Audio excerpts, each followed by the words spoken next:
Hello students, class 12 के lecture number 11 में again आपको वेलकम करता हूं। चूंकि ये सेकंड ईयर का चैप्टर नंबर फर्स्ट है और आज हम लेक्चर नंबर 11 पे हैं। डियर स्टूडेंट्स, आज का जो हमारा लेक्चर है वो है capacitance of parallel plate capacitor.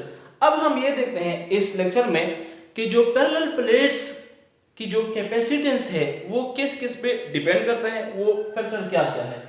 Suppose अगर आप इस डायग्राम को देखें, डायग्राम में जो दो प्लेट्स है इसका जो एरिया है, हर एक प्लेट का एरिया जो कि मैंने ए से डिनोट किया है, और इनके बीच में जो डिस्टेंस है वो है स्मॉल डी। जो एरिया है वो इस डिस्टेंस से हम ग्रेटर कंसीडर करेंगे। सपोज मतलब ये है कि जो इनके बीच में डिस्टेंस है वो एरिया या मतलब साइज ऑफ प्लेट्स से स्मॉल है। क्यों ऐसा, क्यों हम एजम्पशन लेते हैं? इस वजह से कि जो प्लेट्स है इसके एंड पे जो इफेक्ट प्रोड्यूस होता है, जिसको हम, जो कि मैंने लास्ट लेक्चर में भी समझाया था, ये जो इफेक्ट प्रोड्यूस होता है जिसको हम कहते हैं फ्रिंजिंग या बल्जिंग इफेक्ट, तो इसको ओवरकम करने के लिए, इसको खत्म करने के लिए हम प्लेट्स को करीब रखते हैं। तो D is very very small as compare to the size of plates. So reason यही है कि अगर हम इसको ज्यादा डिस्टेंस पे रखेंगे तो डेफिनेटली जो बल्जिंग या फ्रिंजिंग इफेक्ट है वो फिर हमें ऑब्जर्व होगा। अच्छा, अब सवाल ये है कि जो कैपेसिटेंस है इस पैरेलल प्लेट्स कैपेसिटर का वो किस किस पे ऊपर डिपेंड करता है। अब अगर आप देखें, जो कि हमने दो प्लेट्स, एक पॉजिटिव और एक नेगेटिव को रखा हुआ है, हर एक का एरिया ए है।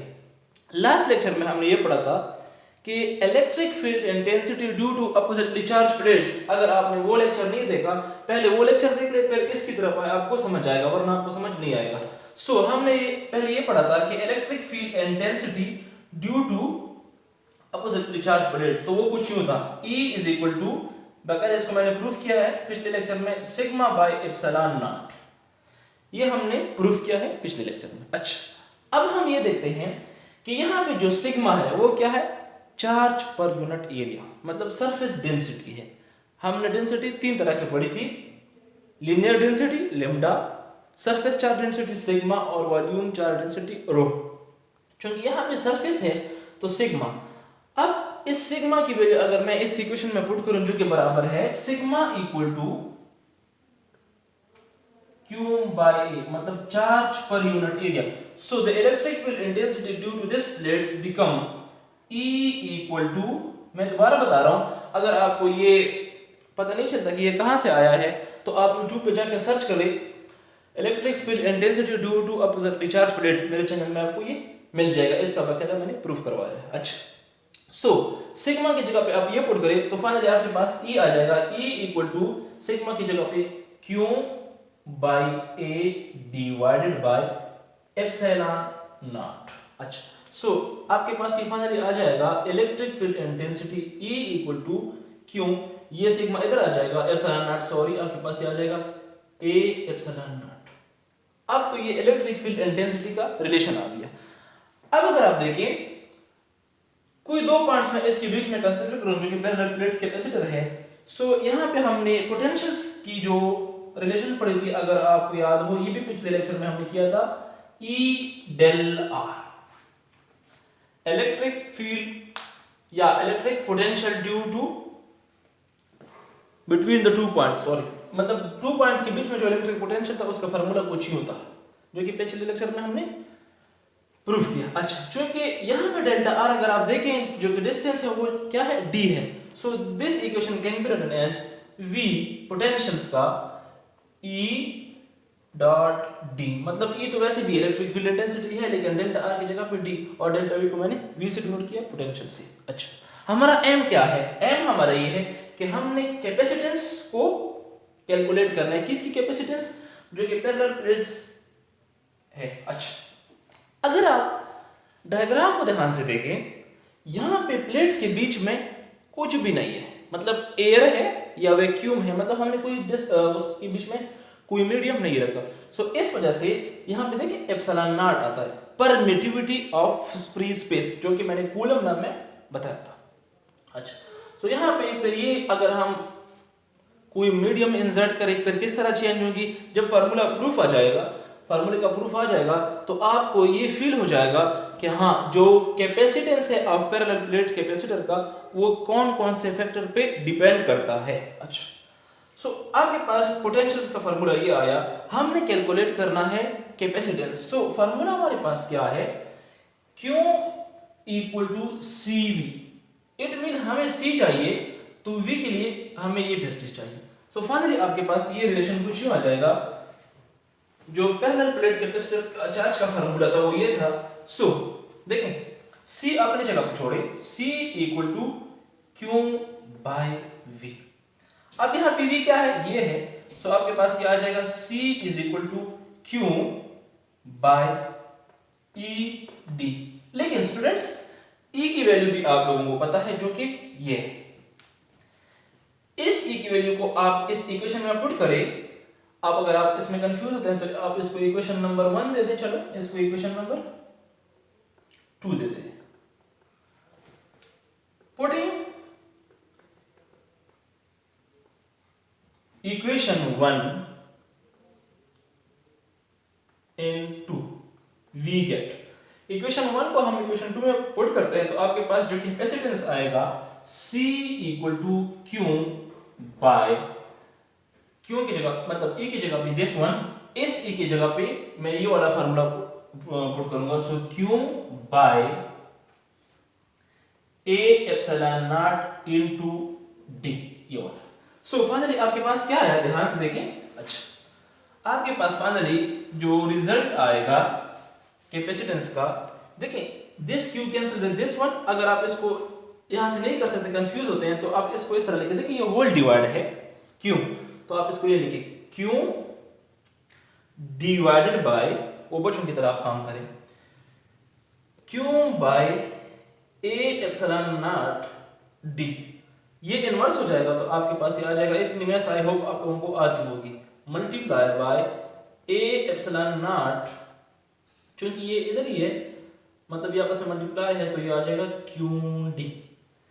This Q cancel with this one, देखिए ये इसके साथ मल्टीप्लाई है तो जब ये मल्टीप्लिकेशन में चेंज हो जाएगा, डिवीजन उल्टा हो जाएगा तो QD नीचे आ जाएगा और A एप्सिलॉन नॉट ऊपर चला जाएगा। अच्छा, so finally we get the relation C equal to, आपके पास जो C का रिलेशन आएगा capacitance of parallel plate capacitor A epsilon naught D और D, A एप्सिलॉन नॉट और D। अच्छा, अब चूंकि ये हमारे पास कैपेसिटेंस आ गया पैरेलल प्लेट कैपेसिटर का, लेकिन ये कैपेसिटेंस कब है, जब प्लेट्स के बीच में एयर या वैक्यूम हो। यहां पे आप इसके साथ लिख सकते हैं VAC, वैक्यूम। डियर स्टूडेंट्स, जब प्लेट्स के बीच में एयर या वैक्यूम है, सो हमारे पास ये फार्मूला आया A एप्सिलॉन नॉट D और D मतलब।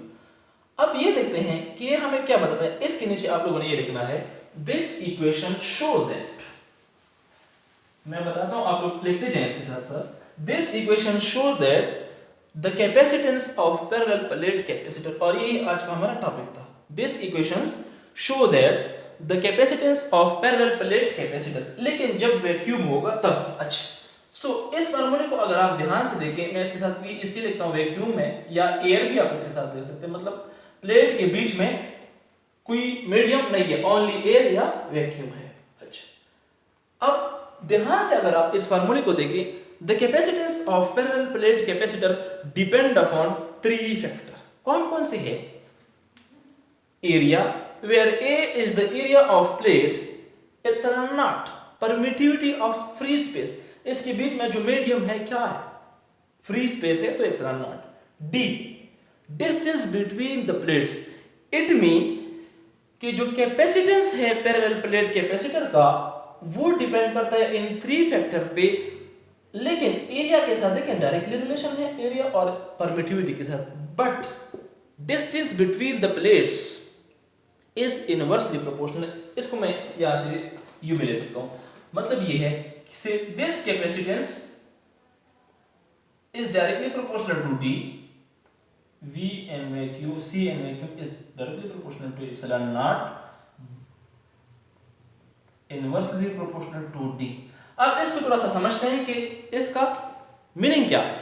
मतलब ये है C is directly proportional to D, मतलब ये है कि जो प्लेट्स के बीच में डिस्टेंस है, ये दो प्लेट्स है सपोज, इसके बीच में जो डिस्टेंस है जो कि स्मॉल d है, अगर आप इसको इंक्रीज करें, क्या करें, इंक्रीज करें, तो इट मीन जो कैपेसिटेंस होगा वो इंक्रीज, सॉरी मैंने यहाँ पे गलत लिखा है, सॉरी ये एरिया है, सॉरी एरिया, ये वाला देखें, पहले डिस्टेंस की तरफ आते हैं। अगर मैं डिस्टेंस को इंक्रीज करूंगा सो कैपेसिटेंस विल बी डिक्रीज। अब आते हैं एरिया की तरफ, क्योंकि पहला वाला रिलेशन सॉरी एरिया का है। अच्छा, अब अगर आप देखें जो प्लेट्स के एरिया है वो ए है, अगर इसके बजाय आप ऐसे प्लेट्स ले जिसका एरिया ज्यादा हो, तो डेफिनेटली जब एरिया ज्यादा होगा, फॉर एग्जांपल मैं कहूँ कि एक ये प्लेट्स है सपोज और एक ये प्लेट्स है, पहले इन प्लेट्स से मैंने इन दोनों प्लेट से फॉर एग्जांपल इस तरह के दो प्लेट्स है, मैंने इनसे कैपेसिटर बनाया, उसकी कैपेसिटी और इसकी कैपेसिटी, तो डेफिनेटली इसकी कैपेसिटी ज्यादा, क्योंकि जब एरिया प्लेट्स का ज्यादा होगा तो definitely the plates will store more charge, क्योंकि अब इसका एरिया ज्यादा है। इसी तरह जो ये वाला है कि प्लेट्स के बीच में जो मीडियम है वो क्या है, वो भी बहुत डिपेंड करता है। इट मीन हम कैपेसिटेंस को तीन तरीकों से इंक्रीज या डिक्रीज कर सकते हैं। अगर हम इन दोनों को ना छेड़े, डिस्टेंस को मतलब प्लेट के बीच में डिस्टेंस को कम करें, जितने हम करीब करेंगे सो इसकी कैपेसिटेंस डेफिनेटली इंक्रीज। एक चीज को ज्यादा करने से दूसरी कम होती है और एक को कम करने से, क्योंकि इनवर्स प्रोपोर्शनल है, तो it mean distance between the plate increase, capacitor will decrease. अगर ये कम करेंगे तो ये ज्यादा होगा, अगर ये ज्यादा करेंगे तो ये कम होगा। इसी तरह अगर यहाँ पे देखें, अब चूंकि यहाँ पे डायरेक्टली रिलेशन है, एरिया ज्यादा करने से कैपेसिटेंस ज्यादा होगा। चूंकि ये वाला जो कैपेसिटेंस है, अब प्लेट्स के बीच में कुछ भी नहीं था, मतलब कोई मीडियम नहीं था। अब हम ये देखते हैं कि if we insert dielectric between the plates, अगर हम इन प्लेट्स के बीच में कोई मटेरियल रखें सो व्हाट विल हैपन, क्या होगा, मतलब इसकी कैपेसिटेंस पे क्या असर पड़ेगा, उसकी तरफ आते हैं। चलिए, ये तो आप लोगों ने देख लिया। स्टूडेंट्स, जब हम कोई मीडियम रखते हैं सो उस वक्त जो इसकी परमिटिविटी होती है वो एप्सिलॉन मीडियम, सपोज मैं कहता हूं कि इन प्लेट के बीच में मैंने कोई मीडियम रखा, अब जब मैंने मीडियम रखा तो डेफिनेटली अब यहाँ पे पोटेंशियल्स का और उसका रिलेशन चेंज होगा। कैसे, देखें पहले तो ये देखते हैं, व्हेन वी इंसर्ट मीडियम, सो आप लोगों को पता होगा जो एप्सिलॉन आर, जो कि मैंने कूलम में बताया था, permittivity of medium divided by permittivity of free space. यहां से एप्सिलॉन ऑफ मीडियम जब हम निकालेंगे तो आपके पास आ जाएगा epsilon of medium equal to epsilon not और एप्सिलॉन आर। सो यहां से हमें क्लियर हुआ कि जब हम मीडियम इंसर्ट करेंगे सो वहां पे जो वैल्यू पुट करेंगे वो एप्सिलॉन नॉट और एप्सिलॉन आर की पुट करेंगे। कैसे, देखें अब यहां पे देखिए, जो कि इलेक्ट्रिक फील्ड इंटेंसिटी है due to oppositely charge plate sigma by epsilon, अब मीडियम मैंने, अब चूंकि ये एयर नहीं है कि एप्सिलॉन नॉट मैं यहाँ पे पुट करूंगा, नो, अब मैंने मीडियम इंसर्ट किया जो भी है डाइइलेक्ट्रिक मीडियम में, चूंकि एप्सिलॉन मीडियम जो बराबर है एप्सिलॉन नॉट एप्सिलॉन आर की, सो इसकी जगह पे मैं ये वाली वैल्यू पुट करूंगा, आपके पास आ जाएगा electric field intensity is equal to sigma epsilon not और एप्सिलॉन आर। अच्छा, डेफिनेटली चूंकि सिग्मा है, जब सिग्मा है सरफेस चार्ज डेंसिटी है, as we know that sigma equal to charge पर यूनिट एरिया, ये है। अब आते हैं इसको यहाँ पे पुट करते हैं तो आपके पास ये फाइनली ये इक्वेशन आ जाएगा, सिग्मा की जगह पे ये पुट करें तो आप डायरेक्ट अगर इसको लिख लेंगे तो आपके पास आ जाएगा A epsilon nought epsilon R. अब इलेक्ट्रिक फील्ड इंटेंसिटी का रिलेशन कुछ नहीं होया जब हमने बीच में मीडियम को इंसर्ट किया। अच्छा, अब हम ये देखते हैं कि इसका पोटेंशियल क्या होगा, V डैश होगा E इंटू डी, जो कि हमने पिछले इसमें पढ़ा है, ठीक। अब चूंकि इसको भी आप E डैश कहते हैं क्योंकि जो पहले वाला था वो E और ये वाला E डैश आप इसको कह लें, क्योंकि अब चेंज हुआ यहाँ पे ऐसे, पहले जो एयर था तो वो कुछ यूं होगा,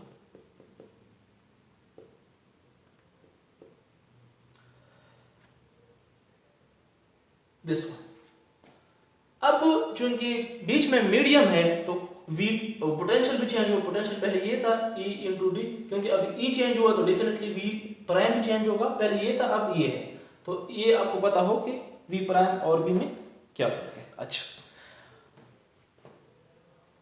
ई की रिलेशन जो कि ऊपर वाला ये है, यहाँ पे पुट करें तो आपके पास आ जाएगा V प्राइम, मतलब इलेक्ट्रिक पोटेंशियल ई की वैल्यू ये है, इसमें पुट करें आपके पास आ जाएगा Q A epsilon nought epsilon R, ये आ गया और इसके साथ D। सो आपके पास पोटेंशियल की वैल्यू तो ये आई V प्राइम। अब चूंकि हमने कैपेसिटेंस फाइंड करना है, सो एज वी नो, अब यहाँ पे जो कैपेसिटेंस मैं लिखूंगा वो मीडियम की वजह से होगा। So Q is equal to CV। शाबाश। अब मुझे बताइए यहाँ पे क्या लिखूंगा। डेफिनेटली यहाँ पे मैं लिखूंगा कैपेसिटेंस ड्यू टू मीडियम। अब मैंने बीच में मीडियम रखा है, यहाँ पे अब वैक्यूम नहीं है।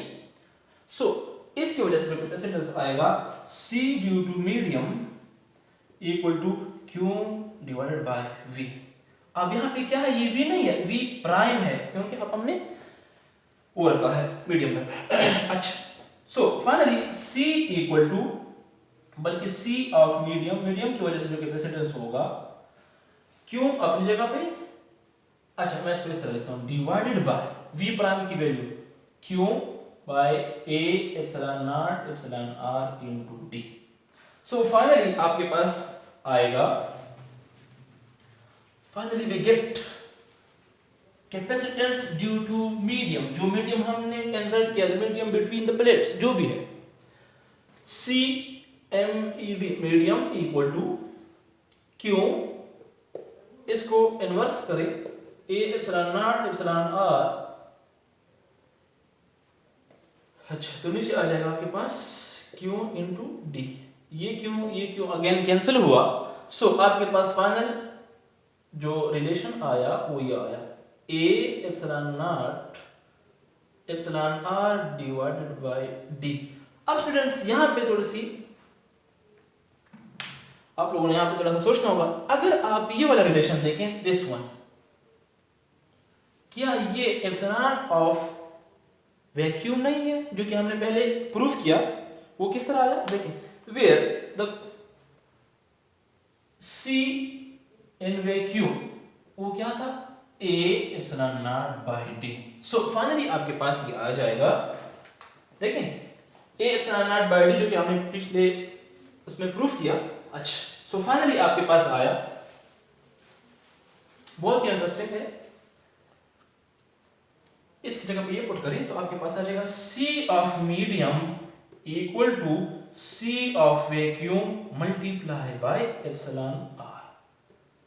This equation show that the capacitance of parallel plate capacitor when there is some dielectric between the plates, जब प्लेट के बीच में कोई डाइलेक्ट्रिक मीडियम इंसर्ट करे, सो डेफिनेटली उसकी जो कैपेसिटेंस होगी वो इंक्रीज होगी, बट कितना इंक्रीज होगी, with the factor of epsilon R, इतना फैक्टर इंक्रीज होगा। मतलब ये है, अगर पहले VC तक, मतलब वैक्यूम कैपेसिटेंस वैक्यूम का जो था, जब हमने बीच में कोई मीडियम नहीं रखा था तो पहले वो ये था, अब कैपेसिटेंस बढ़ गया, कितना बढ़ गया, दैट फैक्टर। सो इसके नीचे आप लिखें, the capacitance of parallel plates capacitor increase with the factor of epsilon naught R when there is some medium between the plates. So इन दोनों के बीच में स्टूडेंट्स ये फर्क था। डियर स्टूडेंट्स, आज के लिए इतना ही काफ़ी है। इंशाल्लाह नेक्स्ट लेक्चर में मिलेंगे कॉम्बिनेशन ऑफ कैपेसिटर पे। कॉम्बिनेशन ऑफ कैपेसिटर दो तरह के हम करेंगे, पैरेलल और सीरीज। क्यों करते हैं, रीज़न क्या है, हमें कॉम्बिनेशन की ज़रूरत क्यों पेश आई। तब तक के लिए मुझे इजाज़त दीजिए और पढ़ाई करते रहें। अल्लाह हाफ़िज़।